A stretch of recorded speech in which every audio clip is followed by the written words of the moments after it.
The Patriots and the potential of bringing back Mac Jones, which to me is horrifying, but it sounds like there's real potential of it. How would you feel if the Patriots brought him back? Good. He can still be fixed. You can work with him. Fine if he's a backup. Or bad, anyone but Mac. I think you know where I stand. I don't need him on this team in any capacity. I want to move on. I'm horrified by what Gerard Mayo said this morning. We'll get to it. Greg Bedard's reporting. Mike Reese is reporting. We'll get into all of it. Mego, how would you vote?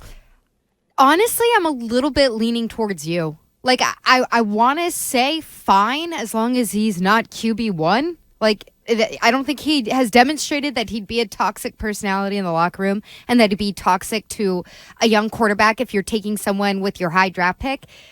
I don't want him anything beyond that. I also just don't think it's a good situation for Mac. Like, I'm not coming on here and saying this as a Mac hater. I've never been on that side of the street.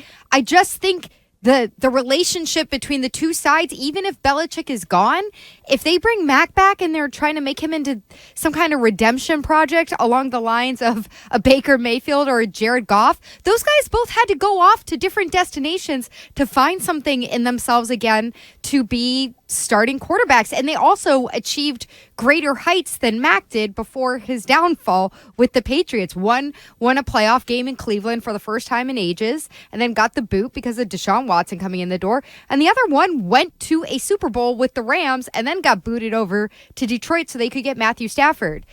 I say all this just to say I think you just have to move on. And I talked last week about the job that Nick Caserio has done with his time in Houston. And one of the earliest moves that he made was getting rid of Deshaun Watson. I'm not saying Mac is the same as Deshaun Watson in any part of life, except that he's a quarterback who's hanging over from the old regime. You got to move on, clean slate it. That's really just how I feel. I think it's the best answer for both sides. It should be so easy, but I'm afraid there's enough out there. Mike Reese wrote about it over the weekend. Again, we'll play Mayo for you coming up. Arkan, how would you vote? Do you think it's realistic, and how would you vote that Mac could be back? I think he could be fixed.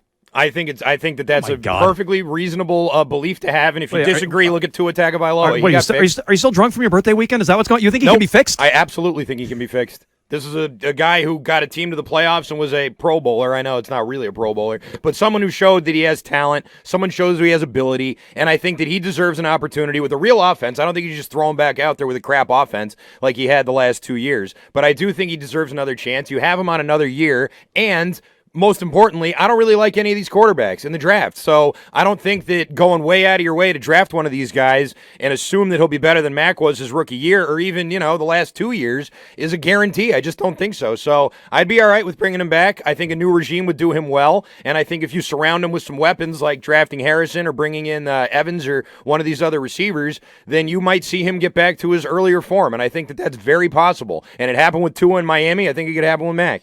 Can you tell who had a birthday weekend? Yeah, are we going to address the elephant in the room here? What are you claiming? You're sick? That's what you're claiming? This is not your birthday weekend catching up to you? Got strep throat for the third time in 3 weeks. It's not strep this We need some more secret sauce. Pharyngitis is what it is. That's Pharyngitis? That's the flag you're planting down today. It's not your birthday. That's not extended. No, I was on the air yesterday. Cords. I was okay. I had my show yesterday morning. Here's your taco, mister. All right, I don't want him back. Get him off the team, and if you can get anything for him, great. Usually you can get something for quarterbacks. 617-779-7937. No one wanted him last offseason. You think he's going to get something for him this offseason? No, but I'm saying I don't care. If you can, great, but I don't care. Mike Reese wrote this, and I always pay attention to these because Mike Reese has a way of reporting stuff, and this one terrifies me. Could Jones's once promising career be revived, perhaps similar to what unfolded with the Dolphins 2 years ago with Tua and Mike McDaniel when he was hired to replace Brian Flores?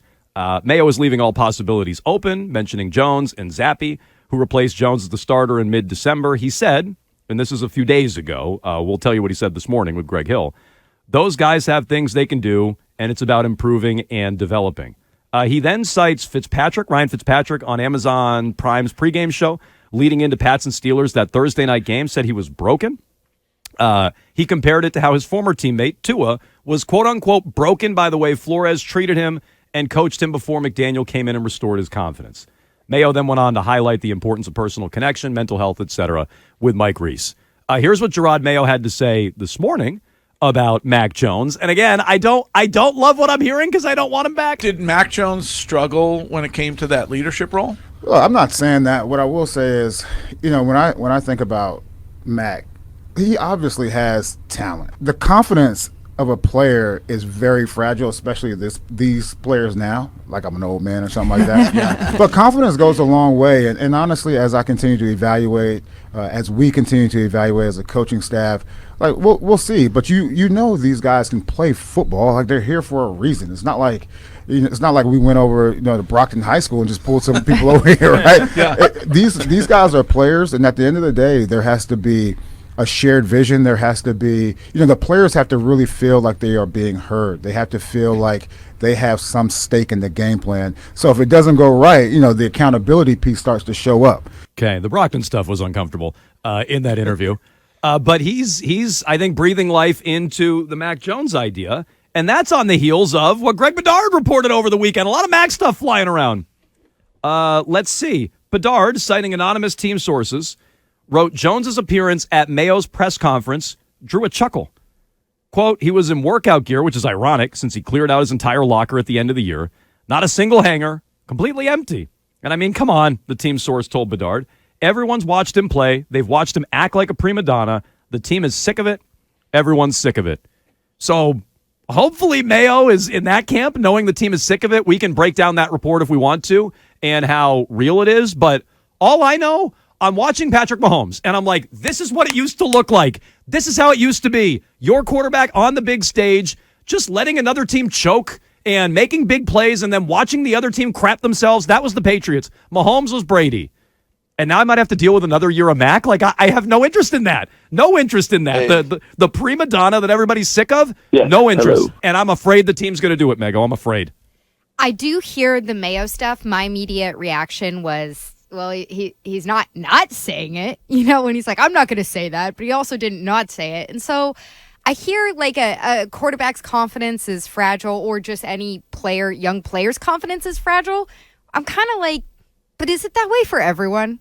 Can we find the guy who's not like that? I will say this for Zappy, and I don't think Zappy's the answer for a bridge quarterback or anything either going forward. But at least Zappy would make a dumbass mistake and then go out there and just be like, well, next play. Yeah, he wasn't totally Instead broken. of being like, okay, now I'm spiraling out here in front of everyone and it's just rough to everybody for everybody to watch. So I'd give Zappy that as well, although the last few weeks with Zappy were admittedly rough. As a bona fide Bailey Zappy guy, those were admittedly rough. What'd you make of that Bedard report, Arkan? I thought that it was a little strange that people were mad he cleaned out his locker. Like, what are you supposed to do at the end of the year? Leave all your crap in your locker? Like, that seemed a little weird. I don't think that Bedard made the report up or anything. I just thought whoever said that, whoever gave him that, sounded a little butthurt for some reason. And as far as him being at the, Who could that be? I mean, it could be many people. But as far as him being at the press conference, any player could have gone to the press conference. There's nothing wrong with it. There's like 5 or 6 other guys there, right? So what's wrong with him going to it? He was one of 5, I think. Yeah. So what? So look, I believe that Mac lost. It seemed the team. very sour. I thought. So it sounded very sour. Some of the specifics could be off. That's fine. I don't know, and I don't think Bedard made it up either. But right, maybe somebody's got an axe to grind against Mac Jones. Some of the specifics are questionable. The idea the team quit on him and they're sick of him, that part of the report I buy. And Andrew Callahan in the Boston Herald reported as much with Doug Kyde, a month or so ago, weeks ago. So to me, that part I buy, and that's a big reason why I'm moving on, along with what the source said. Everybody's seen him. I've seen it. I don't need to see any more of it.